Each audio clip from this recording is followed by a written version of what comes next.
ഊന്നുകലിന് സമീപം ആൾതാമസമില്ലാത്ത വീടിന്റെ മാലിന്യ ടാങ്കിനുള്ളിൽ സ്ത്രീയുടെ ജഡം കണ്ടെത്തി. പോലീസ് അന്വേഷണം ആരംഭിച്ചു.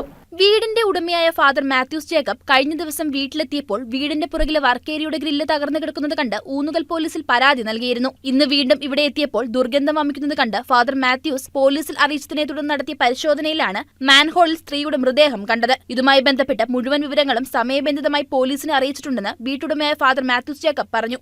18-ാം തീയതി വീട്ടിൽ വന്നപ്പോൾ ഞാൻ തൊടുപുഴയും പൈങ്ങോട്ടൂരും പ്രാർത്ഥനയ്ക്ക് പോകാനായിട്ട് വന്നപ്പോൾ ഞാൻ പ്രാർത്ഥിച്ച് ഈ വീട്ടിൽ പ്രാർത്ഥിച്ചിട്ടാണ് ഞാൻ തൊടുപുഴയ്ക്ക് പോകുന്നത്. തൊടുപുഴയ്ക്ക് പോകുമ്പോൾ ഇവിടെ ഒരു അരമണിക്കൂർ മാത്രമേ ഞാൻ സ്പെൻഡ് ചെയ്തുള്ളൂ. പ്രാർത്ഥന കഴിഞ്ഞ് നോക്കുമ്പോൾ ഇവിടെ യാതൊരു കുഴപ്പമില്ല, എല്ലാം ഭംഗിയായിട്ട് കിടക്കുകയാണ്. അതിനുശേഷം ഇതിൻ്റെ ഫൈനൽ ഒരു കാര്യങ്ങളിലേക്ക് ഫിനിഷിംഗ് പോയിന്റിലേക്ക് വരിക. ആ സന്ദർഭത്തിൽ ഞാൻ എൻ്റെ കൂടെ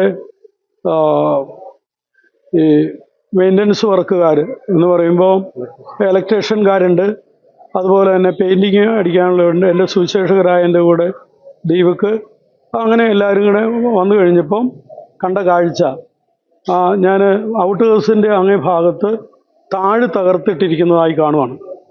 അത് 20-ാം തീയതി ഏതാണ്ട് ഒരു 4:30 കൂടിയാണ് ഞാൻ കാണുന്നത്. 4:45 കൂടിയാണ് കാണുന്നത്. News desk KCV news.